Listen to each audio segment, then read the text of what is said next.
ಈಗ ಚಿನ್ನ ಸರವನ್ನು ಅಡವಿಟ್ಟು ದುಡ್ಡು ತಂದು ಕೊಡಲೇಬೇಕು. ಆದರೂ ನನಗೆ ದುಡ್ಡಿನ ಬಗ್ಗೆ ಚಿಂತೆ ಇಲ್ಲ. ಸರ ಮಾರಿದ್ರೆ ದುಡ್ಡು ತಾನಾಗೆ ಸಿಗುತ್ತೆ. ಇವತ್ತು ಶಕುಂತಲ ಬರ್ಲಿ, ಅವಳ ಹತ್ರ ಚಿನ್ನ ಸರ ಎಲ್ಲಿದೆ ಅಂತ ನೋಡಿಕೊಂಡು ಮುಂದಿನ ಕೆಲಸ ಮಾಡಿದ್ರೆ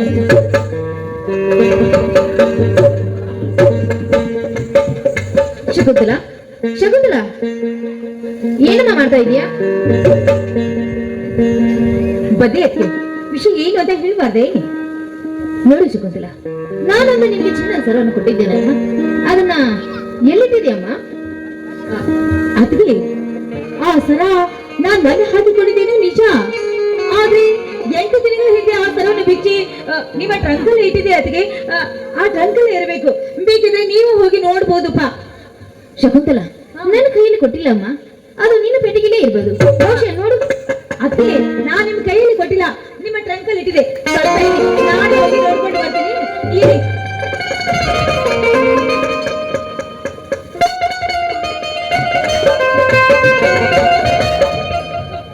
ಅದ್ಗೆ ಆ ಸರ ನಿಮ್ಮ ಟ್ರಂಕಲ್ಲಿ ಇಟ್ಟಿದೆಯಲ್ಲ, ಕಾಣ್ತಾ ಇಲ್ಲ. ಅದ್ಗೆ ಕಾಣ್ತಾ ಇಲ್ಲ. ಏನು ಮನೆ ಹೇಳ್ತಾ ಇದೆಯಾ? ಚಿನ್ನ ಸರ ಕಾಣ್ತಾ ಇಲ್ಲ ಅಂದ್ರೆ ಹೇಗೆ? ನೋಡು, ನಿನಗೆ ಏನಾದ್ರೂ ಕೊಟ್ಟು ಮರ್ತಿದೆ ಇರ್ಬೇಕು. ನೆನಪು ಮಾಡ್ಕೋ.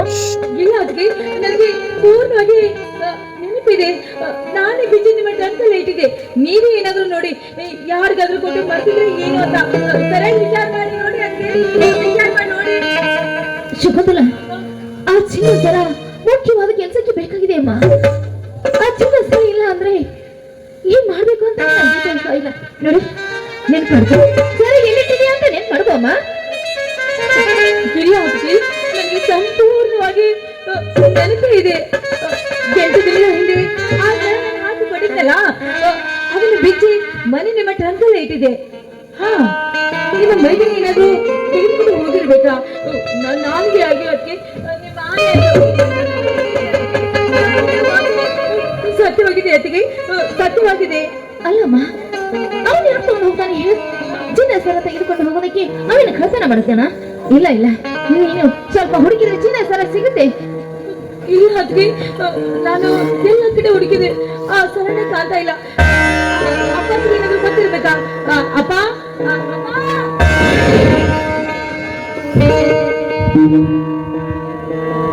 ಯಾಕಮ್ಮ ಶಕುಂತಲ, ಯಾಕಮ್ಮ ಏನಾಗಿರೋದು? ಇವತ್ತು ಕಾಲೇಜಿಗೆ ಹೋಗುದಲ್ವೇ? ಯಾಕಮ್ಮ ಹೋಗ್ತಾ ಇದೀಯಾ? ಅಂದ್ರೆ ಏನಾಗಿದೆ? ಏನಾಗಿಲ್ಲಪ್ಪ, ಅದಕ್ಕೆ ಹತ್ತಿರ ಚಿನ್ನ ಸರ ಇತ್ತಲ್ಲ, ಆ ಸರ ನಾನು ಹಾಕೊಂಡಿದ್ದೆ ನಿಜ. ಆಮೇಲೆ ಅದನ್ನು ಬಿಚ್ಚಿ ಅದಕ್ಕೆ ಟ್ರಂಕಲ್ಲೇ ಇಟ್ಟಿದೆ. ಆ ಸರ ಈಗ ಕಾಣ್ತಾ ಇಲ್ಲ ಅಂತ ಅದಕ್ಕೆ ಏನೇನು ಹೇಳ್ತಾ ಇದ್ದಾಳೆ ಅಪ್ಪ. ನಾನೇನು ಮಾಡಿಲ್ಲಪ್ಪ. ಶಕುಂತಲ, ತಡಿಯಮ್ಮ, ತಡಿಕೋ ಮಾತಾಡಿಕೋ. ಅಲ್ಬೇಡಮ್ಮ, ಹೆಣ್ಣು ಮಕ್ಕಳು ಮನೆಯಲ್ಲಿ ಅಳಬಾರದು. ಯಾವ ಮನೆಯಲ್ಲಿ ಯಾವ ಹೆಣ್ಣು ಮಕ್ಕಳು ಮನೆಯಲ್ಲಿ ಆಗ್ತಾರೆ ಅದು ಮನೆ ನಡೆಯುವ ಬಗ್ಗೆ ಉರಿ ಹತ್ತಿದಂತೆ ಸರಿ ಅಲ್ಬಾರದಮ್ಮ. ಹೆಣ್ಣು ಮಕ್ಕಳಿಗೆ ಮನೆಯಲ್ಲಿ ಕಣ್ಣು ಹಾಕಬೇಡ. ಆ ವಿಷಯವನ್ನು ನಾನು ಸೂಕ್ಷ್ಮವಾಗಿ ವಿಚಾರ ಮಾಡ್ತೇನೆ. ನನ್ನ ಮನೆಯಲ್ಲಿ ಯಾವ ಕಾಲಕ್ಕೂ ಆಗಿಲ್ಲ, ಆಗೋದು ಇಲ್ಲ. ಶಕುಂತಲ, ನೀನು ಆ ಚಿನ್ನ ಸರವನ್ನು ಹಾಕಿಕೊಂಡರೆ ಮನೆಯಲ್ಲಿ ತೆಗೆದ ಪೆಟ್ಟಿಗೆಯಲ್ಲಿ ಹೋಗುತ್ತದೆ. ಪೆಟ್ಟಿಗೆಯಲ್ಲಿ ಇರಬೇಕಲ್ಲ, ಚೆನ್ನಾಗಿ ಹುಡುಕಿ ನೋಡಬಹುದಲ್ಲ. ಕಾಲೇಜಲ್ಲಿ ಬರೀತು ಮತ್ತೊಂದನ್ನು ಗೆಲ್ತಾರೆ, ಅದ್ರ ಕೊಟ್ಟೆ ನೋಡಿ ಮಾಸ್ತರಿಗೆ ಜ್ಞಾಪಿಸಿಕೋ. ಇಲ್ಲಪ್ಪ, ನಾನು ನನ್ನ ಗೆಲ್ತಿಗೆ ಆ ಸರವನ್ನು ಕೊಟ್ಟಿಲ್ಲ. ನನಗೆ ಸಂಪೂರ್ಣವಾಗಿ ನೆನಪಿದೆ. ನಿಜವಾಗಲೂ ಅಪ್ಪ, ನಾನೇ ಬಿಚ್ಚಿ ಅದಕ್ಕೆ ಟ್ರಂಕಲ್ಲಿ ಇಟ್ಟಿದೆ. ಅಲ್ಲಮ್ಮ, ಅದು ಮತ್ತು ನನ್ನ ಫ್ರೆಂಡ್ಸ್ ಕೆಲವರು ಕೊಟ್ಟಿದೀಯ ಅಂತ ನೆನಪು ಮಾಡ್ಕೋ. ಅಪ್ಪ, ನನ್ಗೀಗೂ ಅನುಮಾನ ಬರ್ತಾ ಇದೆ. ಯಾರ ಮೇಲೆ ಅಂತ ಕೇಳ್ತಾ ಇದೆಯಲ್ಲ, ಪ್ರೀತಿಯ ಅದ್ವಿ ಮೈದಿನ ಇದ್ದಾನಲ್ಲ ಪ್ರಭಾಕರನ ಏನಾದ್ರೂ ಆ ಸರ ತೆಗೆದುಕೊಂಡು ಹೋಗಿರಬಾರ್ದು ಏನು?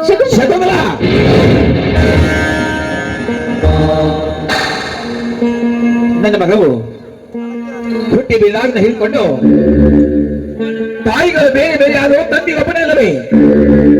ಮೊದಲಾಗಿ ಮಕ್ಕಳು ಅನಿಸಿಕೊಂಡ್ರು ಸಹಿತ ತನ್ನ ಹಿರಿಯ ಅಣ್ಣನ ಮುಂದೆ ಹೇಳಿದ ಅಲ್ವೇ, ನನ್ನ ಚಿಕ್ಕವನು ಯಾವ ಕಾರ್ಯವನ್ನು ಮಾಡಿಲ್ಲ, ಮಾಡಲು ಇಲ್ಲ.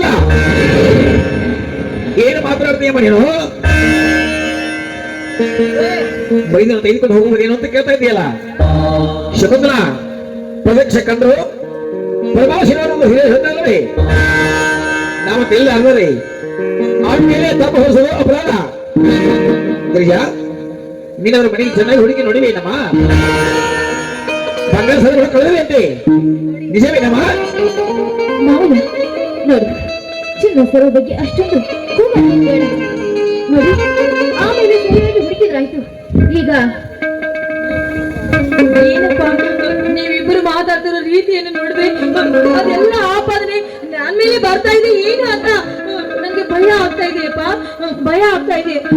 ನೋಡಿ, ಒಂದ್ಸರಿ ಒಂದು ಸಾರಿ ಅಪ್ಪ ಪ್ರಭಾಕರನ ವಿಚಾರ ಮಾಡಿದ್ರೆ ಸರದ ವಿಷಯ ಏನಾಯ್ತು ಎಲ್ಲಿ ಹೋಯ್ತು ಅಂತ ಗೊತ್ತಾಗತ್ತಲ್ಲಪ್ಪ.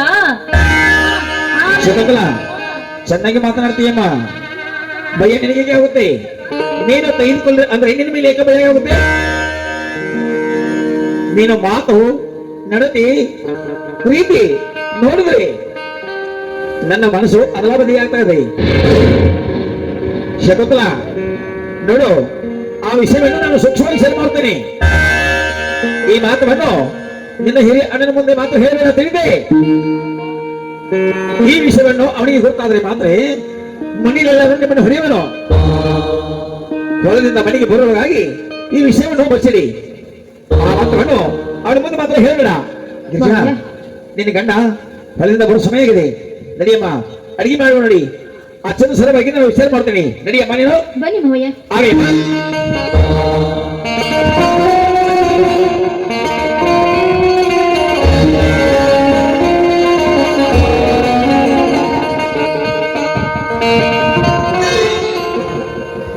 ಯಾಕ ಭಾಷಕದಲ್ಲಿ ಒಬ್ಬರೇ ನಿಂತಿರುವಲ್ಲ?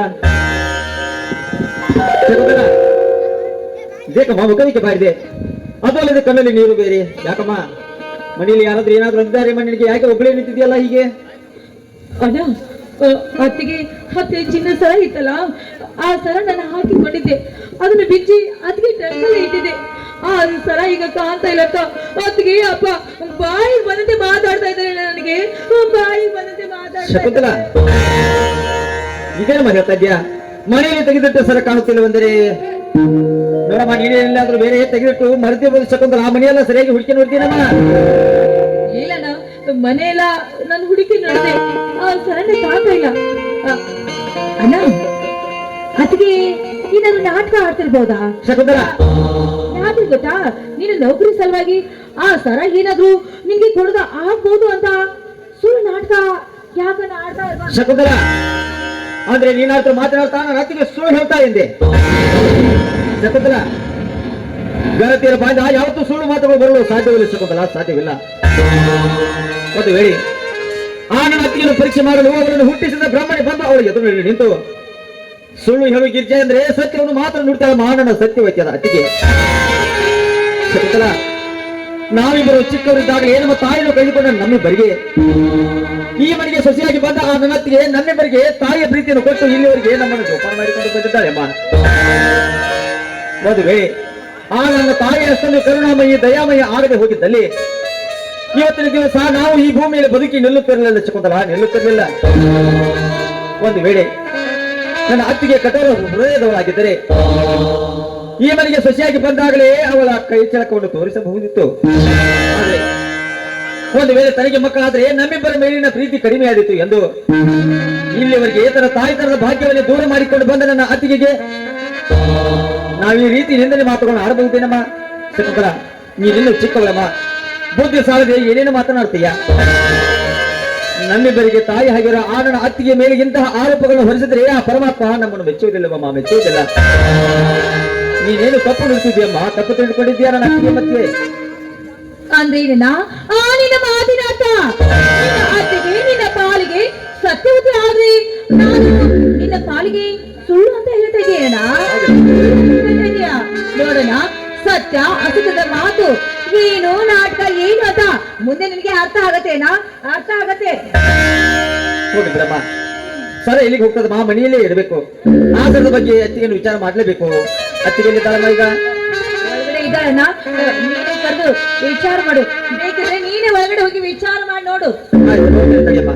ಆ ಸರದ ಬಗ್ಗೆ ನೀನು ಚಿಂತನೆ ಮಾಡ್ಬೇಕಾಗಿಲ್ಲ, ಇಲ್ಲೇ ಇರ್ಬೇಕು ಬಿಡಮ್ಮ. ನಾನು ಆ ಸರದ ಬಗ್ಗೆ ಎತ್ತಿಗೆ ವಿಚಾರ ಮಾಡಿಕೊಂಡು ಬರ್ತೀನಿ. ನಾನು ಬರೋಕೆ ನೀನು ಇಲ್ಲೇ ಇರಮ್ಮ. ಸರಿನಾ? ಇವತ್ತಿನ ಮೇಲೆ ನನ್ನ ಮೇಲೆ ಬಂದಿರುವ ಈ ಕಳುವಿನ ಆಪಾದನೆ ನನಗೆ ದೂರ ಆದ್ರೆ ಅಷ್ಟೇ ಸಾಕಣ. ಸರಿಯಾಗಿ ವಿಚಾರ ಮಾಡೋಣ. ಒಳಗಡೆ ಇದ್ದಾಳೆ. ಹಾಗೆಮ್ಮ.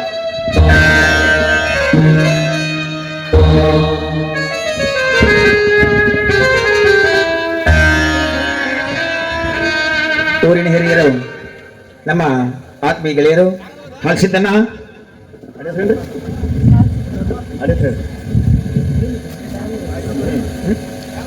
ಹಳಸಿದ್ದನ್ನ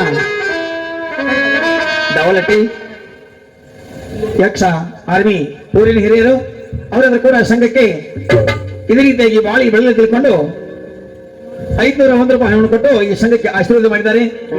ಅಂತ ಹಿರಿಯ ಕಲಾವಿದರ ಈ ಸಂಘ ಮೇಲೆ ಇರುವ ತಿಳ್ಕೊಂಡು 501 ರೂಪಾಯಿ ಹಣವನ್ನು ಭಕ್ತಿಯಿಂದ ಸ್ವೀಕರಿಸುತ್ತೇನೆ.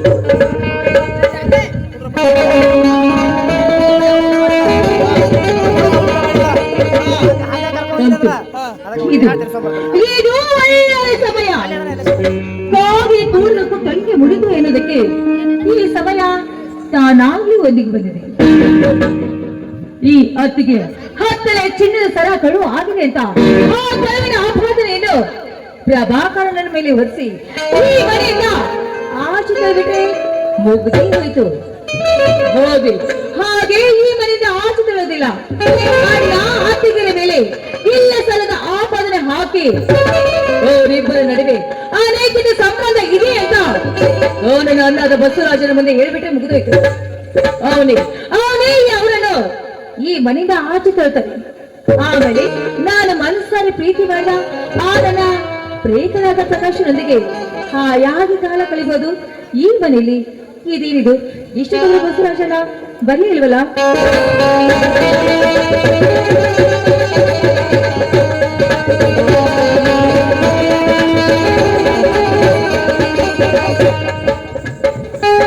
ಏಕೆ ಸಿಗೋದಲ್ಲ? ಒಬ್ಬರೇ ನಿಂತಿಲ್ಲ ಹೀಗಕ್ಕೆ? ಮನೆಯಲ್ಲಿ ಯಾರೇ ಎಲ್ಲಾರು ಏನ್ ನಿಂತಿದ್ದಾರೆ?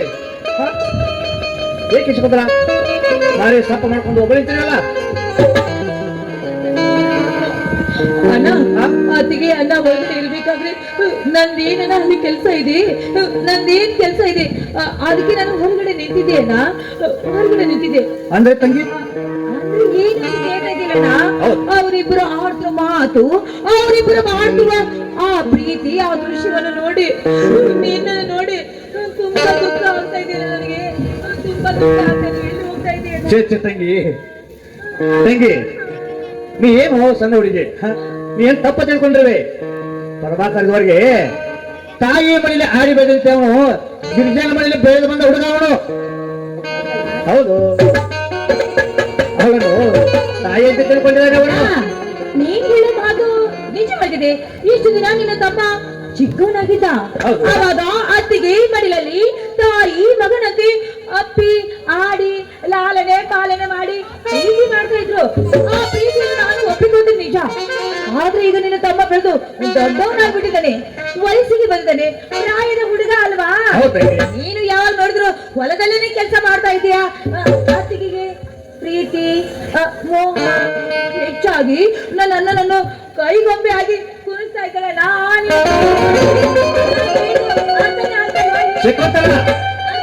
ಏನು ಮಾತನಾಡ್ತೀರಿ?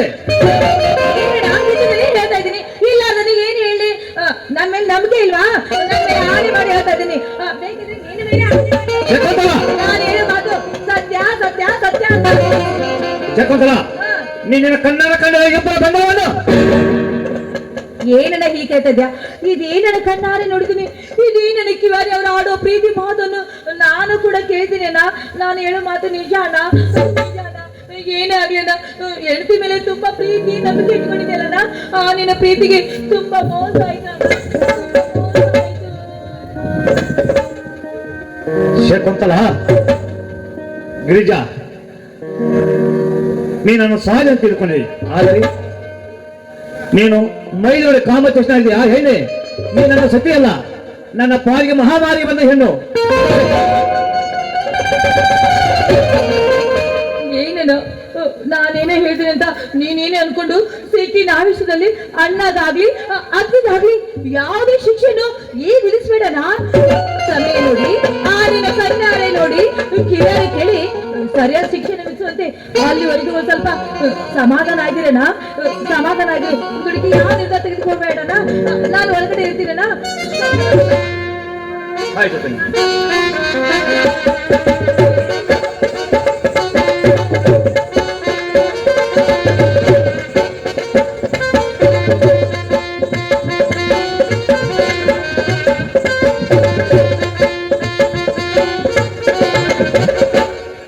ಶಕುಂತಲ ಹೇಳುವುದು ನಿಜ ಇರಬಹುದೇ?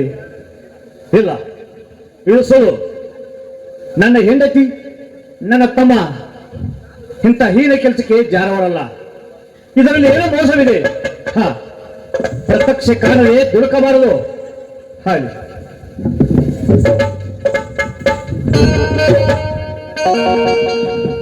ಓಹೋ ಅಣ್ಣ, ಹೊರದಿದ್ದೀರಿ ಬಂದ್ಯಾ? ಬಾರಣ್ಣ, ಒಳಗಡೆ ಹತ್ತಿರ ಬಂದಾರೆ. ಈಗ ತಾನೇ ನನ್ನದು ಊಟವಾಯಿತು, ನೀನು ಕೂಡ ಊಟ ಮಾಡಿದ್ದೆ. ನನ್ನ ಊಟ ನನ್ನ ಊಟ ಚಿಂತೆ ನಿನಗೇಕೆ? ಊಟವನ್ನು ನಂತರ ಮಾಡ್ತೇನೆ. ನಾನು ನಿನಗೆ ಇನ್ನೊಂದು ವಿಷಯ ಹೇಳ್ತೇನೆ ಮರ್ತಿದ್ದೇನಣ್ಣ. ಯಾಕಂದ್ರೆ ಈ ಸಲ ನನಗೆ ತಾಲೂಕು ಕಚೇರಿ ಹೆಡ್ ಕ್ಲಾರ್ಕ್ ಜಾಗಿರಿ ಇಂಟರ್ವ್ಯೂ ಬಂದಿದ್ದು ನೋಡೋಣ. ಈ ಸಲ ಮಾತ್ರ ನೀನು ಏನಾದ್ರೂ ಮಾಡಿ ಸ್ವಲ್ಪ ಕಷ್ಟಪಟ್ಟು ಒಂದು 50,000 ರೂಪಾಯಿ ನನ್ನ ನೌಕರಿ ಸಲುವಾಗಿ ಖರ್ಚು ಮಾಡಿದಲ್ಲಿ ಈ ಸಲ ನನಗೆ ನೌಕರಿ ಸಿಗುವುದು ಖಂಡಿತ ನೋಡೋಣ. ನೌಕರಿ ಸಿಗುವುದು ಖಂಡಿತ. ಯಾರಿಗೆ ಬೇಕಾಗಿರುವ ನನ್ನ ನೌಕರಿ?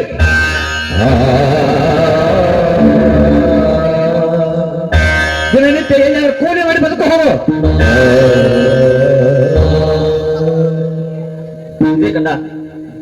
ಎಂದು ಇಲ್ಲದ ನಿನ್ನ ಬಾಯಿಂದ ಇವತ್ತೇ ನಾ ಇಷ್ಟೊಂದು ಆವೇಶದ ನುಡಿಗಳು ಹೊರಬರ್ತಿವೆ. ನಾನು ಯಾವ್ದು ತಪ್ಪು ಮಾಡಿದ್ದೇನೆಯೇ ಅಥವಾ ಯಾರದೋ ಪರಿಸ್ಥಿತಿ ನೋಡಿ ನಮ್ಮ ತಮ್ಮನೇ ತಪ್ಪು ಮಾಡಿರಬಹುದು ಎಂದು ತಿಳಿದು ಮಾತನಾಡುತ್ತಿರುವೆಯಾ? ನನಗರಿಯದೆ ನಾನು ಏನಾದ್ರೂ ತಪ್ಪನ್ನು ಮಾಡಿದರೆ ಆ ತಪ್ಪನ್ನು ನೀನೇ ಕ್ಷಮಿಸಿಬಿಡ. ನೀನೇ ಕ್ಷಮಿಸಿಬಿಡು.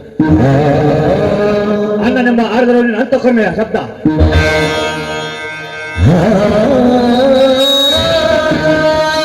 ತಂದೆ ತಾಯಿ ಮಕ್ಕಳೆಂದು ಅಕ್ಕಟ್ಟೆ ಬೇಸಿ ನಿನ್ನನ್ನು ಪ್ರತಿದಾನ ಮಾಡಿದೆ.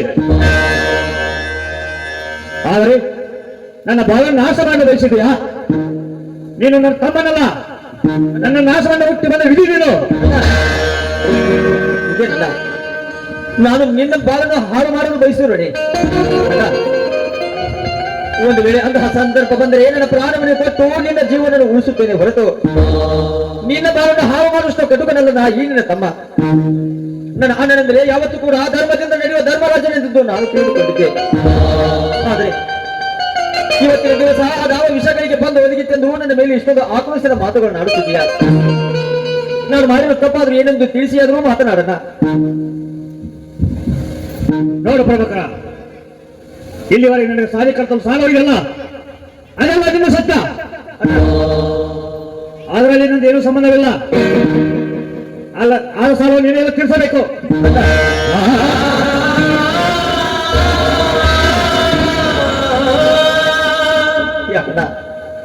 ನನ್ನನ್ನು ಓದಿಸಿ ನೌಕರಿಗೆ ಕಲಿಸುವುದು ನಿನಗೆ ಕಷ್ಟವೆನಿಸುತ್ತೆ. ನನ್ನ ಆ ಕಷ್ಟವೆನಿಸುತ್ತೆ. ಈ ಮನೆಯ ಜವಾಬ್ದಾರಿಯನ್ನು ಹೊತ್ತುಕೊಂಡು ನಮ್ಮೆಲ್ಲರ ಬಾಳ ಬಂಡಿಯನ್ನು ನೀನೊಬ್ಬನೇ ಸಾಗಿಸುತ್ತಿರುವಾಗ ಹಿರಿಯವನಾದ ನಿನ್ನ ಬಾಯಿಂದ ಇಂತಹ ಮಾತುಗಳು ಬರುವುದು ಸಹಜ ಇದೆ. ಸಹಜ ಇದೆ. ಆಗಲಿ, ನಿನಗೆ ಕಷ್ಟವಾದರೆ ಇನ್ನು ಮುಂದೆ ನಾನು ನೌಕರಿಗೆ ಹೋಗುದಿಲ್ವ? ನಾನು ನೌಕರಿಗೆ ಹೋಗುದಿಲ್ಲ.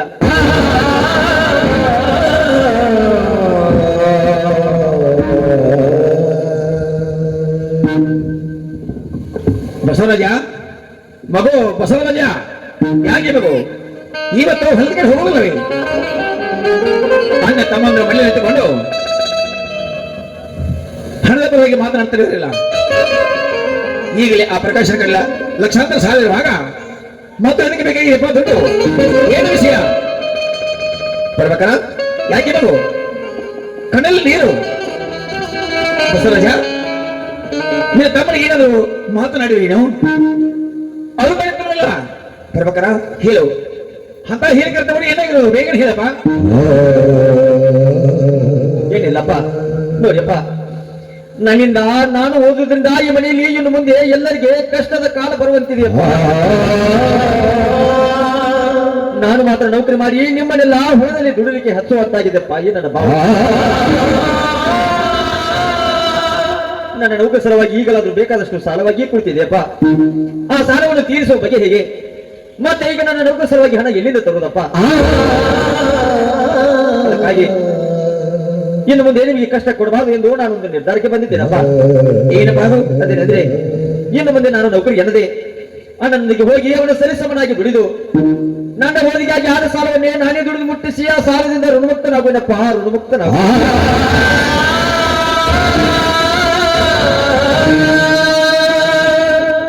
ಪರಭದ್ರ, ಎಂತ ಮಾತನ್ನು ಆಡಿಬಿಟ್ಟಿಲ್ಲ ಅವರು. ಬೇವರಿಗೆ ಸಾಲಿ ಮನೆ ಕಲಿತು, ಬೇವರಿಗೆ ಸಾಲಿ ಮನೆ ಕಲಿತು ಅದನ್ನೆಲ್ಲ ಈಗ ಮರೆತು ಅನ್ನ ಸಂಗಡ ಕೂಲಿ ಕೆಲಸ ಮಾಡ್ಲಿಕ್ಕೆ ಹೋಗುತ್ತಂತ ಹೇಳ್ತೀಯಲ್ಲ.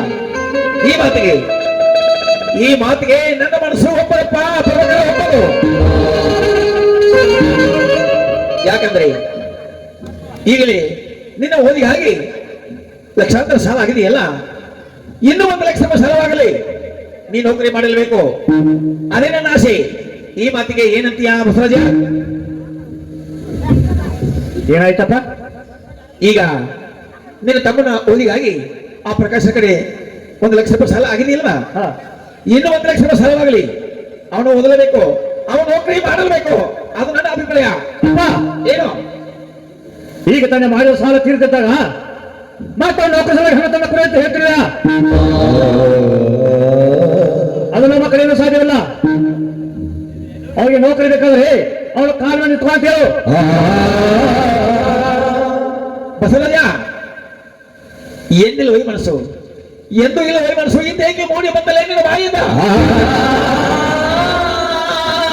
ರಾಮ ಲಕ್ಷ್ಮಣ ಇಬ್ಬರಿಗೆ ಮತ್ತೆ ನೀವು ಒಂದೊಂದು ತರವಾಗಿ ಮಾತನಾಡ್ತಿರಲ್ಲ ಮಗು. ಬಸವರಾಜ, ಅಣ್ಣ ತಮ್ಮಂದ್ರಲ್ಲಿ ಜಗಳ ಬರುವುದು ಸಹಜ.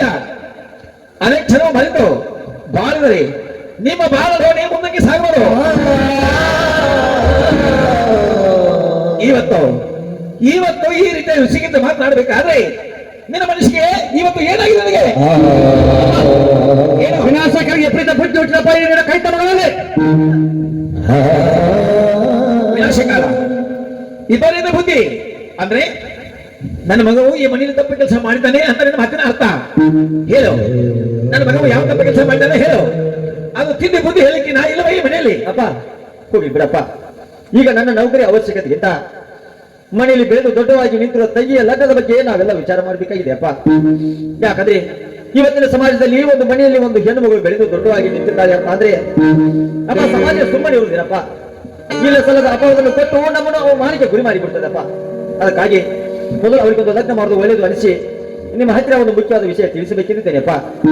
ಮುಖ್ಯವಾದ ವಿಷಯ? ಹೌದಪ್ಪ. ಏನಪ್ಪಾ ಅದು? ಅದೇನೆಂದ್ರೆ ನಿಮಗೆ ನನ್ನ ಗೆಳೆಯ ಗೌರೀಶನ ಪರಿಚಯ ಇದೆ ಇಲ್ವೇನಪ್ಪ? ಗೌರೀಶ ಈ ಊರ ಮಹಾಕರ್ಮ ಶ್ರೀಮಂತರ ಮಗ ಗೌರೀಶ. ನೀನು ಕಾಲೇಜಿಗೆ ಹೋದಾಗ ನಿನ್ನನ್ನು ಕೇಳುತ್ತಾ ಆ ಹುಡುಗ ಅಣ್ಣ ಮನೆಗೆ ಬಂದಿದ್ರು. ಹೌದಪ್ಪ. ಏನಪ್ಪ ಇವಾಗ? ಅವನು ಬಹುದೇವಿಯಿಂದ ಅವರು ನಮ್ಮ ಮನೆತನದ ಮೇಲಿದ್ದ ಗೌರವದಿಂದ ಅವರು ನಮ್ಮ ತಂಗಿ ಶಕುಂತಲೆಯನ್ನು ಲಗ್ನ ಮಾಡಿಕೊಳ್ಳಲು ಮನಸ್ಸು ಮಾಡಿದ್ದಾರೆ ಅಪ್ಪ. ಹೌದಪ್ಪ. ಅದಕ್ಕೆ ನಿಮ್ಮ ಒಪ್ಪಿಗೆ ಹೇಗಿದೆ ಎಂದು ಕೇಳ್ಕೊಂಡು ಬಾ ಎಂದು ಹೇಳಿದ್ದಾರೆ ನೋಡಿ. ಎಂತ ಹುಚ್ಚನಪ್ಪ ನೀನು. ನಾವು ಈ ಊರಲ್ಲಿ ಕಡುವು ಬಡವರು, ಆ ಹುಡುಗ ಶ್ರೀಮಂತನ ಮಗ, ಅವನಿಗೆ ಯೋಗ್ಯತೆ ಪ್ರಕಾರ ವರದಕ್ಷಿಣೆ ಕೊಡ್ಲಿಕ್ಕೆ ನಮ್ಮಲ್ಲಿ ಹಣ ಬೇಕಲ್ಲ. ಈ ಮಾತು ಸಾಧ್ಯವಿಲ್ಲಪ್ಪ, ಸಾಧ್ಯವಿಲ್ಲ ಅಪ್ಪ. ವರದಕ್ಷಿಣೆ ಊರೋಪಚಾರ ಸಲುವಾಗಿ ನೀವು ಚಿಂತನೆ ಮಾಡಬೇಕಾಗಿಲ್ಲಪ್ಪ. ಅಂದ್ರೆ ನೀವು ಲಗ್ನಕ್ಕೆ ಒಪ್ಪಿದಲ್ಲಿ ಯಾವುದೇ ಖರ್ಚನ್ನು ತೆಗೆದುಕೊಳ್ಳದೆ, ಅದು ಅಲ್ಲದೆ ಮದುವೆ ಖರ್ಚನ್ನು ಕೂಡ ಎಲ್ಲ ತಾನೇ ವಹಿಸಿಕೊಳ್ಳೋದಾಗಿ ಹೇಳಿದ್ದಾನೆಪ್ಪ. ಅದಕ್ಕಾಗಿ ನೀವು ಒಪ್ಪಿಗೆ ಕೊಟ್ಟರೆ ನಾನು ಹೋಗಿ ಅವನಿಗೆ ತಿಳಿಸಿ ಬಂದು ಬಿಡುವನಪ್ಪ. ಇದು ಲಗ್ನದ ವಿಷಯ. ನೀನು ಚಿಕ್ಕವನು, ನಿನ್ನ ಜೊತೆ ಇಲ್ಲಿ ಮಾತನಾಡುದು ಅದು ಹೇಗೆಯಲ್ಲ. ಈ ಮನೆಯಲ್ಲಿ ಹಿರಿಯ ಅಣ್ಣ ಅಂದ್ರೆ ಮನೆಯ ದೇವರಿದ್ದ ಹಾಗೆ. ಆ ವಿಷಯವನ್ನು ಸೂಕ್ಷ್ಮವಾಗಿ ನಿಮ್ಮ ಅಣ್ಣ ಹತ್ತಿರ ಮಾತನಾಡ್ತಾನೆ, ಅದೇ ಯೋಗ್ಯ. ಬಸವರಾಜ, ಗೌರೀಶ ನಿನ್ನ ತಂಗಿ ನನ್ನ ಲಗ್ನ ಹೋಗುತ್ತೇನೆ ಅಂತ ಹೇಳಿದಂತೆ, ಕಾಲೇಜಿನಲ್ಲಿ ಮಾತುಕೊಂಡಿದ್ದಾನಂತೆ. ಅದಕ್ಕೆ ನಿನ್ನ ಅಭಿಪ್ರಾಯವನ್ನು? ಅಪ್ಪ, ಈ BA ಶಾಲೆ ಕಲಿತ ಪದವೀಧರ ನನ್ನ ಮಗ ನಿನ್ನ ಮುಂದೆ ನಿಂತುಕೊಂಡು ಒಳ ಹುಡುಕಿಕೊಂಡು ಬಂದಾಗ ನನ್ನ ಚಿಂತೆ ನಿಮಗೇಕೆ? ನಿಮ್ಮ ಇಷ್ಟ ಅಂದರೆ ನನ್ನ ಹಾಗೆ ಬಿಡೋಣ ಅಪ್ಪ. ಅಣ್ಣನ ಮನಸ್ಸು ಇವತ್ತು ಯಾಕೋ ಸರಿಯಾಗಿಲ್ಲ. ತಂಗಿಯ ಲಗ್ನದ ವಿಷಯವಾಗಿ ಅಣ್ಣನೊಂದಿಗೆ ಮಾತನಾಡಿ ಅವರ ಒಪ್ಪಿಗೆಯನ್ನು ತೆಗೆದುಕೊಂಡು, ಅದು ಅಲ್ಲದೆ ತಾಯಿಗಿಂತ ಹೆಚ್ಚಾಗಿರುವ ಆನನ ಅತಿ ಒಪ್ಪಿಗೆಯನ್ನು ತೆಗೆದುಕೊಂಡೇ ತಂಗಿಯ ಲಗ್ನ ಮಾಡಿದ್ದಾರೆ. ಅಲ್ಲಿವರೆಗೆ ಸ್ವಲ್ಪ ಕಾಲಾವಕಾಶ ಕೊಡಿ ಎಂದು ನಾನು ಹೋಗಿ ಗೌರೀಶನಿಗೆ ತಿಳಿಸಿ ಬಂದ್ಬಿಡುವನಪ್ಪ. ಮಗು, ನಿನ್ನ ಅಣ್ಣನಿಗೆ ಒಳ್ಳೆಯ ಮೋಡಿದ್ದಾಗ ಆ ವಿಷಯವನ್ನು ಅವನ ಮುಂದೆ ಇಡ್ತಾ ಇದ್ದೇನೆ. ಅದನ್ನು ಹೇಗಾದ್ರೂ ಮಾಡಿ ಸರಿಪಡಿಸುತ್ತೇನೆ. ತಾಯಿ ಸ್ವರೂಪದ ನಿನ್ನ ಅತ್ತಿಗೆ ಮದುವೆ ವಿಷಯವನ್ನು ಅವಳಿಗೆ ಸ್ವಲ್ಪ ಮಾತನಾಡಿಕೊಂಡು ಆಮೇಲೆ ನನ್ನ ಎಲ್ಲರೂ ಕುಡಿಕೊಂಡು ನಿರ್ಧಾರ ಮಾಡಲಾಯಿತು. ಆಗ್ಲಪ್ಪ, ಸ್ವಲ್ಪ ಕಾಲ ಅವಕಾಶ ಕೊಡಿ ಎಂದು ನಾನು ಗೌರೀಶನಿಗೆ ಹೋಗಿ ತಿಳಿಸಿ ಭೇಟಿಯಾಗಿ ಬರುವೆನಪ್ಪ. ಆಗಲಿ ಮಗು. ಆದಿಶಕ್ತಿ ಸಿಗದ ಮಾತೆ, ಮಲತಾಯಿ ಮಕ್ಕಳಿಗೆ ಎಂದೆಂದಿಗೆ ಭೇದ ಭಾವ ಬರಬಾರ್ದು ನಡೆಕೊಂಡು ಹೋಗೋದು. ಅಮ್ಮ, ಅದು ನಿನ್ನೆ ಕೊಡಿದೆ ತಾಯಿ, ನಿನ್ನೇ ಕೊಡಿದೆ. ಮಿಡಿಕನಟ್ಟಿ ಗ್ರಾಮದ ದುರ್ಗಮ್ಮ, ನಿನ್ನ ಪಾದಕ್ಕೆ ಶರಣಮ್ಮ. ಮಿಡಿಕನಟ್ಟಿ ಗ್ರಾಮದ ದುರ್ಗಮ್ಮ, ನಿನ್ನ ಪಾದಕ್ಕೆ ಶರಣಮ್ಮ. ಎಷ್ಟು ಹೇಳಿದರ ನಿಲವೈವ, ಎಷ್ಟು ಹೇಳಿದರ ನಿಲವೈವ, ಜಗದೈಯಲ್ಲ ಸಾಗರಮ್ಮ. ಮಿಡಿಕನಟ್ಟಿ ಗ್ರಾಮದ ದುರ್ಗಮ್ಮ, ನಿನ್ನ ಪಾದಕ್ಕೆ ಶರಣಮ್ಮ. ಮಿಡಿಕನಟ್ಟಿ ಗ್ರಾಮದ ದುರ್ಗಮ್ಮ, ನಿನ್ನ ಪಾದಕ್ಕೆ ಶರಣಮ್ಮ.